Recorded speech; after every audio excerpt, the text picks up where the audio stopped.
do not want to make a mistake in this qualification race for this rolling start, and here we come. Merc on Merc as we head down for a rather murky start in terms of the weather too. Here we come. It's been a good, clean formation lap, and we're racing at Macau. What a beautiful sound and what a beautiful sight here at Macau. Manuel dives into third place and a tap to the wall for sure from one of the Mercedes. And I think, if I'm not mistaken, that wasn't Eduardo Mortara. Look at the Maro angle now. Look at that. I said there'd be 3 wide, and they are. And here comes the number 18 BMW in third place. It's a super start by Augusto Farfus. Absolutely rocketed off the line. Looked to find a space. He found a space as well. Up into 4th place. And really challenging for 3rd. He's got 3rd already. And Maro Engel takes the lead as they go through Lisboa for the first time. Is anybody going to get caught out by the famous corner that is? Ooh, Rosenquist just misses the Lisboa corner there, but they're all safely through. Super stuff by the Brazilian in the 18th BMW Art car. Maro Engel leads up into sector 2. Now this very, very tight. They're so wide, these cars, and the walls and the barriers get oh so close. They never look quite as close as when you've got GT cars racing, and in a single line they all go through. So a few little skirmishes, but pretty much everyone seems to have got away with this. Eduardo Mortara there in 2nd place, Augusto Farfus in 3rd, and Maro Engel from the inside of the 2nd row of the grid getting the best of the starts. And it was Daniel Juncadella who definitely came together with the wall in the number 50 Mercedes. If we go back and have a look at the replay, if they do show us that, as we go on board now, he definitely touched the outside wall of Reservoir Bend. Doesn't look as though there's major damage to the car, but we'll keep you informed as to whether... Oh, no! Oh, mayhem! And there's millions and millions and millions of dollars of damage here at the mighty Macau. And that is one of the worst GT accidents I've ever seen here. And in the place, the city that is a gamble, the lottery has absolutely come to an end. Right at the front of here is the 911, and you can see his frustration. Cars everywhere. Lucas de Grassi not even on the ground. Not on the tarmac. And not able to get out. Did anybody make it through? No hesitation in bringing out the red flag. Yes, they did, look. Course completely blocked. My goodness. My goodness. What were you saying as we walked across the bridge? Everything had been relatively clean so far today. Mm-hmm. I rest my valise. Goodness me. 4 cars come through. Wow. Into pit lane. Now, we don't know... well, let's have a look at what happened, first of all. We haven't seen what happened. Augusto Farfus in 3rd place goes through, and it's at police that they come together, and it's Juncadella who may well have been the cause, because Juncadella now backwards, and I think he had a damaged car anyway, but Juncadella is the car that's turned round. The Porsche of, is it, I'm trying to see who it was. I think it was Laurent Vantour. It is Laurent Vantour's car. There he is at the front. Yeah, Laurent Vantour came through, and all the drivers are out and having a word. But obviously, nobody happy. Lucas de Grassi in the middle of your picture there. 4 cars have got through. Only 4 cars. Well, yes, but I'm looking back at the 99 still of the Tom Blomqvist. He's involved. So is the number 5. It just depends. The shot is not as clear, but I can tell you a concertina effect, given that you're coming down Moorish Hill into this right-hander, could mean that literally the whole field has been affected in some way or another. And I can also assure you that we've got a long wait for the resumption of this one, folks. But if you've just tuned in and you've never seen the Macau Grand Prix, this is not bad driving. These are the very best drivers in the world. I can see that Felix Rosenquist is out of the car and okay. My first thought is that everybody's okay. Laurent Vantour taking a tour around his car. There's one of the Audi drivers, and yeah, this is a real mess. But what I was going to say, and here comes the cranes, so it won't take them too long to start to extricate them, but it just depends how further back how far down back the this field goes. Yeah, I don't think we're going to be able to get a camera angle that will show us the tail of the field, so therefore we can start picking out and working out how many cars are okay. So certainly we've got Nico Muller's car there, hard up to the barrier on the left-hand side of your screen. Nico Muller's Audi pressed up. It's a scene I've seen in Formula 3 many times, but never in GTs, not to this extent. No, we did say this the very, very tight section of the circuit, and GT cars get wider and wider, don't they, with every incarnation of a GT car. So the road completely blocked. So I almost can't bear to watch this. I know, it's painful, isn't it? I'm sure the teams and the manufacturers can't bear to. And there's the first Audi out of the way. That's the Honda. That's Excuse the me, NSX. that's the NSX Honda. Yeah. Now Marciello is in the pits.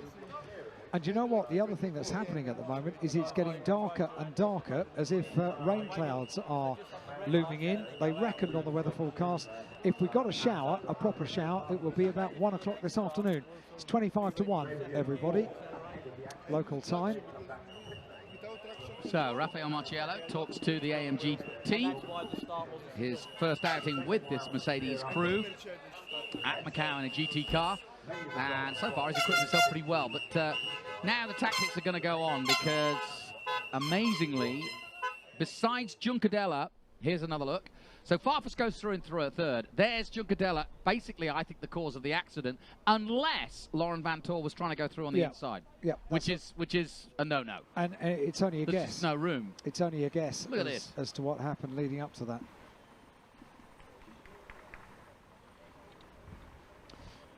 One, two, now, here's three, another thing: 4, 5, 6 million, or just cars? 6 cars at very least. We're trying to recover Laurent Vantor's Porsche, which is very battered. Here's something they instituted last year into this race: is these dollies. They work really well. They do. They literally just pick the front of the car up, put them on the dolly, and then pull them away. Laurent Vantor, of course, who won this race last year, albeit with a different manufacturer. Oh, here we go, on board. Oof, scary. And that, of course, is the number 11 of Lucas de Grassi, who's the one who ended up off the ground. Look, there he is. Number 11. Now, 4 cars, that's all. There's Maro Engel, made it through. Most of the Mercedes. The other, Augusto Farfus. It could be a 4-way race. 3 Mercedes against a BMW. Yeah, what a peculiar situation. I think you're right. I think there are going to be plenty more cars that are unscathed. I mean, looking down to, I would argue that if the other guys were smart enough to get off the brakes or get on the brakes early enough, Rosenquist was definitely involved in the incident because he was out of the car pretty quick. That's 11th place. But we could see the likes of Marco Wittmann, Bertolotti, Dumas, Young, Robin Frins. I say that tentatively. Potentially okay. This could be absolutely brilliant for Robin. Yes, it could. He needs a recovery. It was a tall mountain to climb from the penultimate row of the grid. But with, obviously he wouldn't want it this way, but with a number of cars not able to take any kind of restart, then a number of places can be made up very, very swiftly.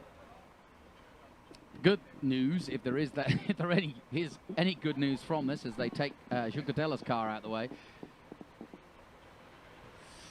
So let's have a look at. Well, I'd like to see how Laurent Vantor approached this corner now. If you go on board with Laurent Vantor down the hill, the next is the right-hander, and you can see Mercedes of Jucadella is in front of him. Okay, he was unsighted, to be fair. I'm not putting any blame on him. Juncadella had already hit police bend by the time that Laurent Vantor came across him. And so no blame apportioned, I'm afraid, if I'm going to put any blame in right now, and I don't want to. Let's not.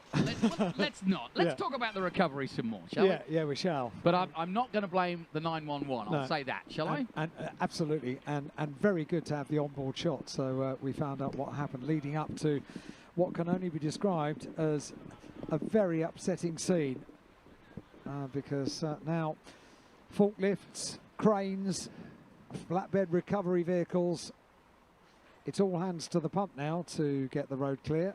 Imagine if you were a race fan and you'd never been to Macau and you were sort of saying, well, what's all the fuss about? Why do people get so excited about it? And then you witness that, you're like, oh, I get it now. It is interesting, and following such a a clean and untroubled race for the Formula 3 cars. This was mayhem. Yeah, unpredictable, really. I did wonder if we might be... So here we go. Here's a look down the pit lane at those not involved. One is Maro Engel. That's the safety car, in fact, the driver of the FIA safety car for the WTCC. So he's actually not the driver of the car we're looking at, but that car we are looking at right here is Maro Engel's car. And he's okay, and you can see not a drop of problems for him. And got a very good start. And interestingly, people putting hoods on and umbrellas up. We have rain, folks. It's really dark, really, really dark. And the wind's just got up, so I've got a feeling it is raining. What could possibly go wrong? Yes. As you can see, the number 48 car is fire and clean as a whistle. Eduardo Mortara is okay. And Augusto Farfus is A-OK. This is the next car you will see. Number 18, the Schnitzer BMW. And Charlie Lamb and the boys. So Farfus in and with a great chance of perhaps making it. He made a really good start, did Augusto. And yeah, you can see a few drops on the camera now. There's Charlie Lamb chatting away down. There's Callum Ilott. Maybe he fancies his chances. He's asking him what the fuss is all about. And there is one Group M car. Do you think he's coming through to gloat? Yeah, probably, yes. We didn't have a red flag. Yeah, it's your problem. We saw Raphael already out of the car, but that's his car. So we literally have 4 unscathed cars in the pit lane. I've never seen anything like this in all my years. We're looking at Chaz Mostert's car being dragged back. The 4th of the BMWs, and I've just seen spots of rain on the camera lens as well. Let's have a look at some of the sort of highlights of that crash. And you can see Juncadella gets turned around, Vantoor's in it, several Audis. Lucas de Grassi's put into the sky because of it. The number 99, Tom Blomqvist, is stuck underneath. Here we go on board behind the 27, and a nasty, nasty picture for Lucas de Grassi. That was really not a pleasant sight. Luckily, not one of the fastest corners. There's Juncadella already in the wall. And I think he was pretty close to Maro Engel. That might have been the problem. It looks as though the VLT Porsche of Darrell O'Young